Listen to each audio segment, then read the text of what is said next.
Pas une semaine ne se passe sans qu'on parle d'intelligence artificielle, que ce soit dans les médias, que ce soit dans les comités d'entreprise. Et en fait, ce matin, on a avec nous un des grands spécialistes de l'intelligence artificielle dans le domaine de la télévision. Sébastien Noir dirige l'ingénierie logicielle du département technologie et innovation de l'Union européenne de radio-télévision. Qui peut me le répéter, son titre ? Il est en train de travailler, ou il pilote un projet d'échange de news entre les différentes télévisions qui fonctionnent sur la base de l'intelligence artificielle. Nous lui avons demandé d'éclairer notre réflexion en répondant à la question: est-ce que l'intelligence artificielle est compatible avec une croissance durable ? Merci beaucoup pour cette introduction. Alors, on va juste vérifier que tout soit en place ici pour pas qu'on ait de bugs, idéalement. Voilà. Et puis, on va faire ce qu'on ne devrait jamais faire normalement, c'est-à-dire que normalement, on fait une gentille présentation, puis à la fin, on dit « je vais vous montrer ». Aujourd'hui, je vais faire l'inverse. Je vais commencer directement par la démonstration, comme ça, si ça crache, ce sera fait. Et puis sinon, peut-être qu'on aura appris quelque chose. Donc, quand j'ai réfléchi à ça, à cette présentation pour aujourd'hui, j'ai écrit ce petit texte, voilà, une présentation sur l'intelligence artificielle pour le Forum des décideurs chrétiens, en mettant l'accent sur la durabilité. La présentation explique ce qu'est l'intelligence artificielle, pourquoi elle a connu un essor récent, quels sont les avantages et menaces pour la société sur la base d'exemples concrets.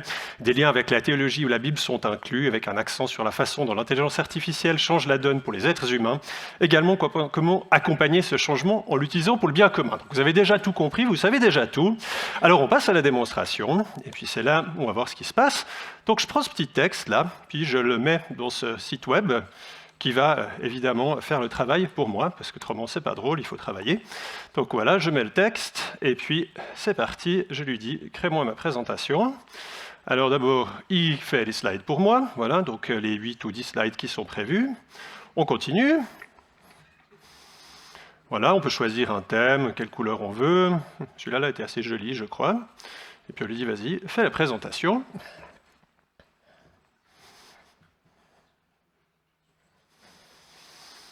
Voilà, la présentation est prête. Je vais pouvoir commencer à vous la présenter. Elle s'écrit devant vos yeux. C'est pas du fake. Je n'ai pas les mains sur le clavier, je ne suis pas en train de la taper. Donc voilà, et puis vous allez voir, tout est en train de se faire selon les quelques lignes que j'ai écrites. Donc finalement, à quoi je sers au milieu de tout ça? Vous voyez, n'importe quel sujet, on peut le prendre, on écrit quelques lignes, et puis on va avoir le sujet. On a même, vous voyez, les images qui sont créées automatiquement, qui correspondent assez bien au sujet. On peut la lire, et puis c'est à la fois impressionnant, et puis à la fois un petit peu déprimant, parce que finalement, à quoi je sers au milieu de tout ça, moi? Avec l'intelligence artificielle, il y a tellement de choses qui deviennent si faciles et si rapides. Puis je peux vous le dire, si vous lisez cette présentation, c'est assez bon le résultat qui est obtenu. C'est pas parfait, j'espère que ce que je vais vous présenter sera un petit peu mieux, mais franchement, c'est déjà pas mal. Essayez vous-même si vous voulez à l'occasion. Donc, c'est un peu le choc pour moi quand je vois ce genre d'outils, même en utilisant presque tous les jours l'intelligence artificielle, c'est un peu la claque, parce qu'on voit que les intelligences artificielles font souvent assez bien, voire même mieux que nous, plus vite, plus rapide. Elles pensent à des choses auxquelles je n'ai pas pensé. C'est assez impressionnant. Alors, qu'est-ce qui s'est passé? Qu'est-ce qui a permis qu'on en arrive là, au jour d'aujourd'hui? Il y a 5 ans, ce genre de choses, ça aurait été, oui, c'est de la science-fiction, dans 2050 peut-être. Et puis aujourd'hui, on y est, et ça marche. Alors, il y a ce petit graphique ici qui explique et qui montre un petit peu les choses. On peut voir que les différentes tâches qu'on peut confier à une intelligence artificielle, alors tout à gauche, on a par exemple la reconnaissance de l'écriture manuscrite, après on a la compréhension du langage et ainsi de suite. Elles ont évolué assez rapidement. Alors les premières n'ont pas évolué très rapidement. Hein. Si on regarde, ça a peut-être commencé en 2000 et quelques, et puis on atteint ce plateau de 100%. 100%, c'est l'équivalent de l'être humain. Et puis ce que vous pouvez remarquer, c'est qu'un certain nombre de ces tâches, maintenant, on fait mieux que l'être humain. Alors c'est pas encore le cas pour tout, mais si on regarde sur la droite du graphique, on voit que les pentes sont assez verticales. Qu'est-ce que ça veut dire? Ça veut dire que ça évolue extrêmement rapidement, et puis pour pas mal de ces tâches, on est à l'équivalent de l'être humain, on est au-dessus, ou on va y arriver tôt ou tard. Donc ça aussi, ça pose des sacrées questions pour qui on est en tant qu'être humain, quel est notre rôle, qu'est-ce qu'on va faire à l'avenir. On peut se poser la question aussi, qu'est-ce qui permet finalement cet essor aussi important de l'intelligence artificielle? Alors il y a plusieurs choses. Il y a d'abord les algorithmes qui ont évolué. Il y a des nouvelles technologies qui sont sorties avec des réseaux de neurones artificiels, avec différents algorithmes.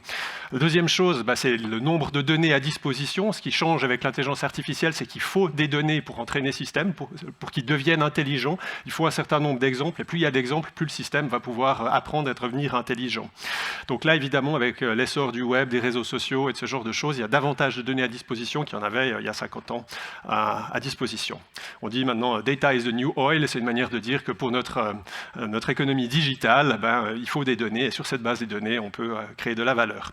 Et puis évidemment, qui dit grande quantité de données, dit besoin de capacité pour les traiter. Donc la puissance de calcul, qui elle aussi augmente très régulièrement, permet l'essor de l'IA. Il y a un peu plus d'une année aussi, tout le monde l'a entendu, je pense, il y a eu ChatGPT qui est arrivé. Alors on peut se demander pourquoi il y a eu un tel buzz. Alors déjà, en termes de buzz, il y a la rapidité d'adoption. Il a fallu 5 jours pour que ChatGPT passe de 0 utilisateur à 1 million d'utilisateurs. Si on regarde et puis qu'on compare avec Netflix, il a fallu 2 ans et demi. Ou même Twitter, 2 ans pour en arriver là. ChatGPT, 5 jours. Et qu'est-ce qui permet finalement cet essor aussi rapide de cet outil?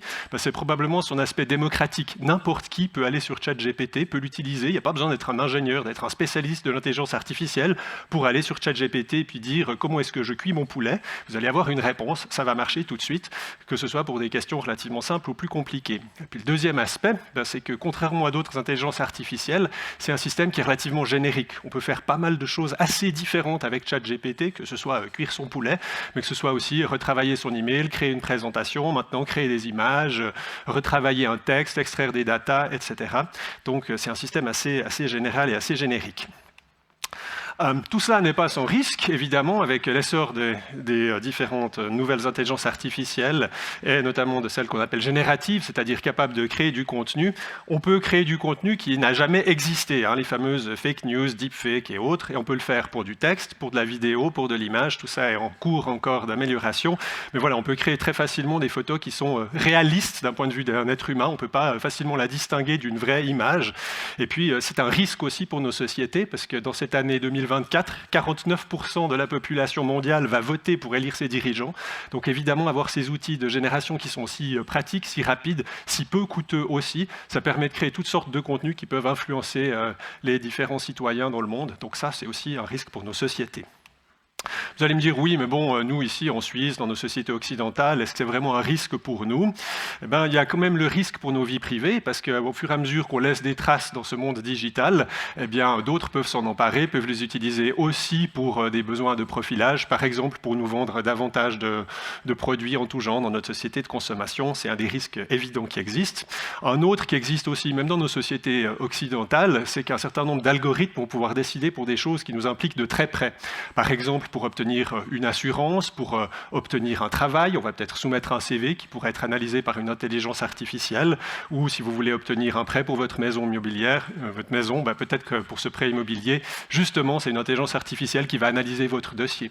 Donc là, si vous faites partie d'une minorité, si vous tombez dans les cas où l'intelligence artificielle marche mal, vous pouvez avoir des impacts très concrets pour votre vie.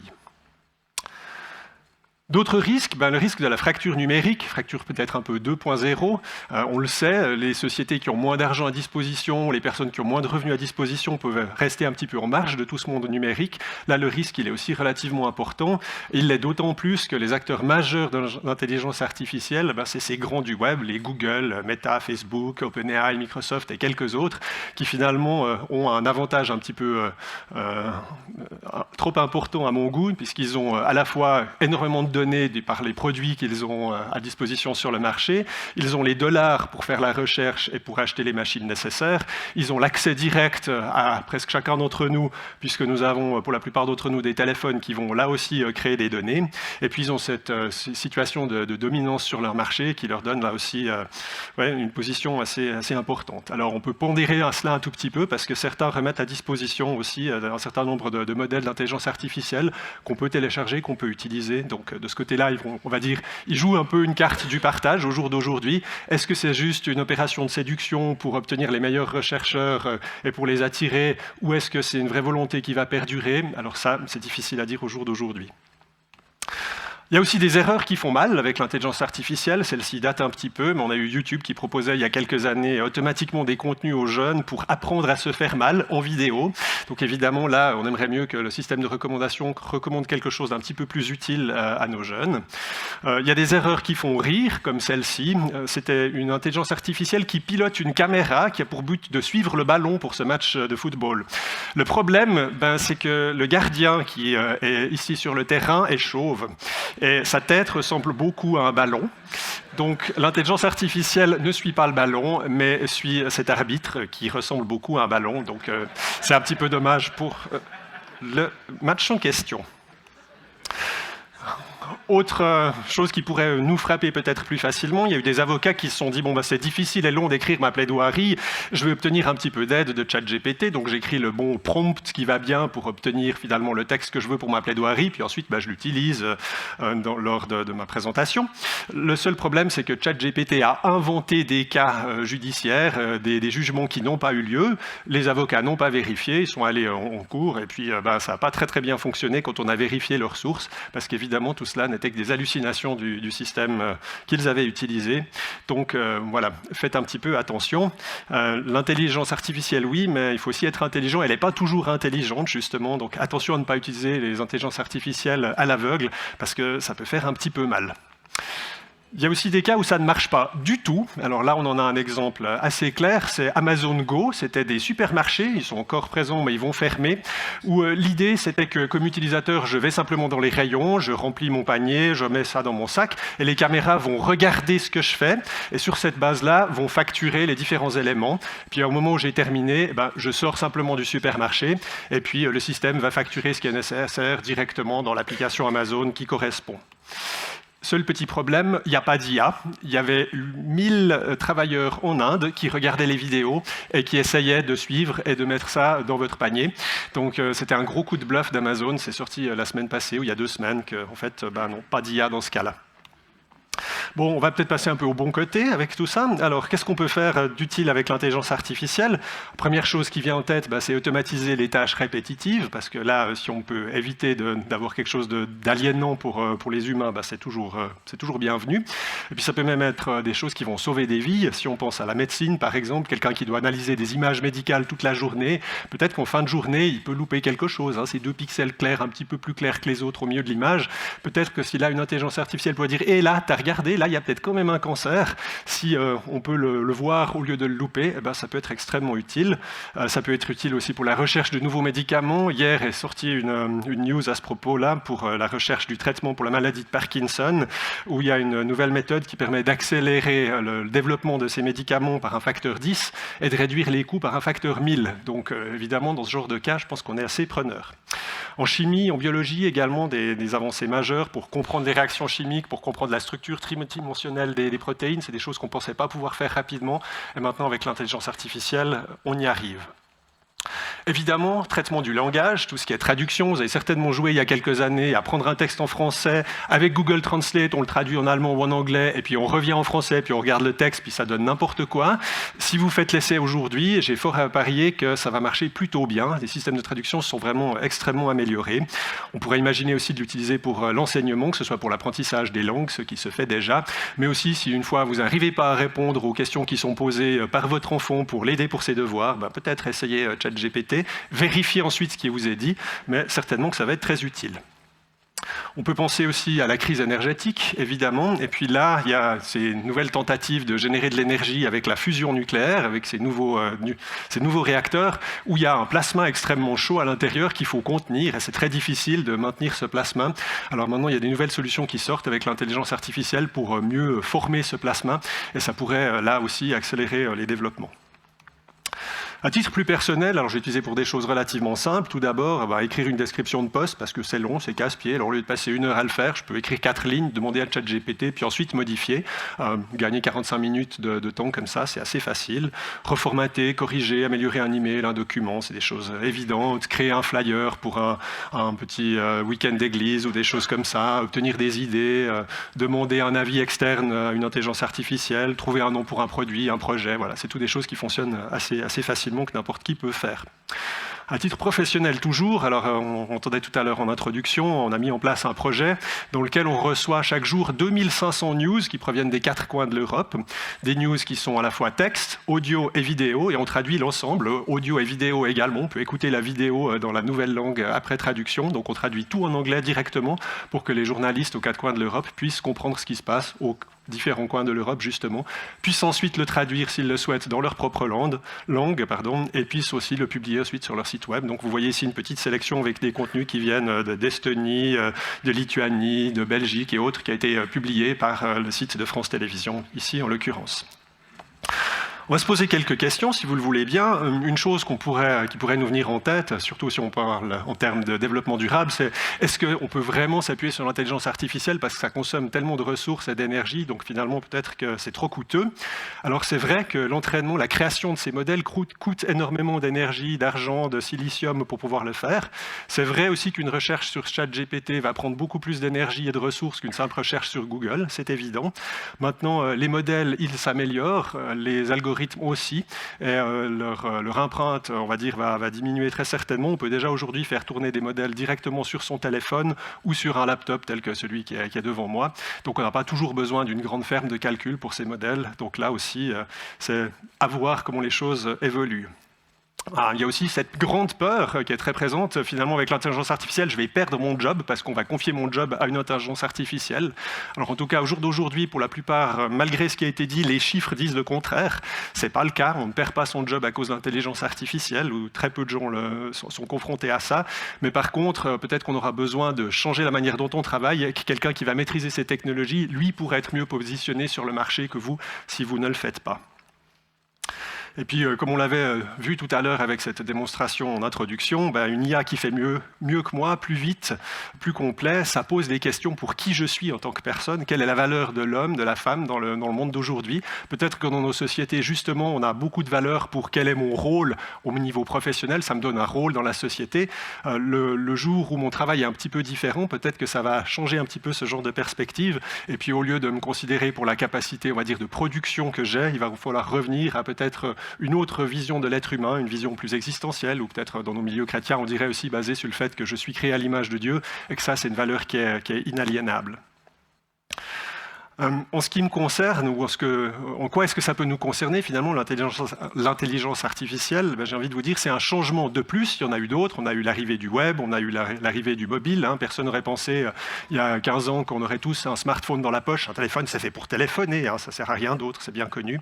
On a eu les réseaux sociaux, donc c'est un autre changement qui arrive ici, qui va certainement bouleverser une partie de l'économie, qui va bouleverser la manière dont on interagit avec les machines, la manière dont on va travailler, donc ça c'est assez évident. Alors, qu'est-ce qu'on peut faire ? Il y a des choix à prendre. C'est le forum des décideurs chrétiens aussi. Donc, prendre des choix, prendre des décisions, ça, c'est votre rôle. Et puis, j'ai envie de vous laisser cette parole qui est tirée de la Bible. Examinez toute chose, retenez ce qui est bon. C'est normalement dans le cadre de la prophétie que cette parole s'applique, mais je crois que c'est un principe biblique qui est aussi plus général. Donc, préparer et accompagner les changements, ça, je pense que c'est complètement notre rôle. Ça peut passer par former vos équipes, discuter avec elles. Qu'est-ce que ça signifie pour notre entreprise ? Qu'est-ce que ça signifie pour nous en tant qu'équipe, quelles sont nos opportunités, quels sont les risques peut-être qu'au contraire on devrait éviter, former les gens et ainsi de suite. On peut aussi se poser la question de quels objectifs pour l'intelligence artificielle. Est-ce qu'elle va être utilisée pour le bien commun, pour le royaume, ou au contraire simplement pour faire plus d'argent? Et c'est peut-être là que le bas blesse, tant soit peu, parce que finalement les cerveaux les plus brillants, les ressources les plus importantes, les machines les plus puissantes, bien souvent elles sont mises à disposition de ces grands du web. Et leur but, c'est quoi? C'est faire de l'argent, c'est vendre davantage de temps d'écran, de vendre davantage de publicité. Et ça, c'est un petit peu le drame. Là où les choses sont un petit peu mieux tout de même, c'est qu'on a un rôle à jouer et que ces outils se démocratisent. Ça devient impossible pour des non-spécialistes de les utiliser. Donc on peut aussi leur arracher leurs propres outils des mains pour les utiliser pour faire d'autres choses d'une certaine manière. Alors, quelle attitude est-ce qu'on peut avoir? On peut se dire, c'est merveilleux, l'intelligence artificielle va résoudre tous les problèmes du monde, et puis on arrive avec une solution un peu comme cette tour de Babel, où on va pouvoir s'élever et puis enfin être des dieux, alors qu'on ne l'était pas jusqu'au jour d'aujourd'hui. À ce moment-là, on a une attitude un peu idolâtre, j'ai envie de dire, face à l'intelligence artificielle ou d'autres technologies. C'est probablement pas l'idéal. On peut imaginer une utilisation qui soit peut-être plus conforme à nos valeurs chrétiennes, où le bien du prochain, le souci des plus petits, Matthieu 25 et d'autres textes encore, vont être finalement les principes qui vont guider nos actions. Et puis éviter également toute domination malsaine, qu'elle soit technologique ou qu'elle soit politique, sur ces technologies. C'est aussi, je pense, une opportunité pour retrouver des vraies valeurs humaines, parce qu'on peut se dire, au jour d'aujourd'hui, avec l'intelligence artificielle, à quoi est-ce que je sers au milieu de tout ça? C'est pas l'intelligence artificielle qui va prendre vos enfants dans les bras et lui dire « je t'aime mon fils » quand il va revenir de l'école. On a toujours besoin d'êtres humains pour ce genre de choses, et c'est une bonne chose aussi. Donc là aussi, on est peut-être aussi invité dans nos cadres, autant professionnels, amicaux, familiaux, de cultiver d'autres valeurs et de montrer aux gens quelle est leur valeur, indépendamment de leur capacité de production.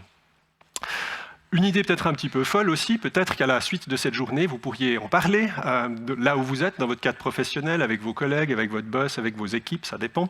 Et puis de brainstormer peut-être un petit peu, qu'est-ce que ça veut dire pour nous l'intelligence artificielle? Est-ce qu'on a quelque chose à en faire? Est-ce qu'il y a des choses qu'on pourrait mettre en place ensemble? Ou quels sont peut-être les risques qu'on voit venir, puis qu'on pourrait peut-être essayer de mitiger d'une certaine manière? Peut-être essayer avec ChatGPT, parce que c'est utile pour beaucoup de choses. Et puis si ça marche dans ChatGPT, vous pourrez ensuite approcher un ingénieur, un développeur, pour qu'il vous l'intègre de manière plus automatique, parce que ce sera assez facile à faire. Alors, qu'est-ce que sera l'intelligence artificielle à l'avenir? On pourrait répondre, seul l'avenir nous le dira, c'est tellement compliqué, c'est difficile, etc. C'est peut-être un petit peu vrai, mais j'ai envie de dire c'est assez faux. Je pense qu'on a un rôle à jouer, puisque on est dans des positions qui nous le permettent. Et puis là aussi, peut-être à notre niveau, on peut décider de mettre en place un certain nombre de choses. On peut décider quelles seront les valeurs que nous allons chercher à vivre et de quelle manière nous allons concrétiser ça pour nos entreprises. Donc l'intelligence artificielle, elle va certainement devenir de plus en plus importante dans notre société. Ça, je pense que tout le monde le voit venir. À mon avis, elle n'est ni un sauveur à adorer, ni un diable à chasser au jour d'aujourd'hui. C'est une technologie, elle n'est peut-être pas complètement neutre, mais la manière dont vous allez l'utiliser, c'est ça qui est probablement le plus intéressant et le plus important pour vous. Donc, essayons de juger peut-être l'arbre à ses fruits, et puis de travailler ensemble. J'aime beaucoup aussi cette parole qui dit que la corde à 3 fils ne seront pas facilement. C'est vraiment une idée où on va se dire, on va travailler ensemble les uns avec les autres et avec notre Seigneur pour chercher à faire quelque chose qui soit solide, quelque chose qui tienne la route sur la durée. Donc je vous invite, avec ces technologies, à construire ensemble un monde meilleur dans l'attente du royaume qui vient. Cherchez d'abord le royaume de Dieu et sa justice. Voilà, je pense que c'est exactement le bon mot pour la fin. Merci beaucoup.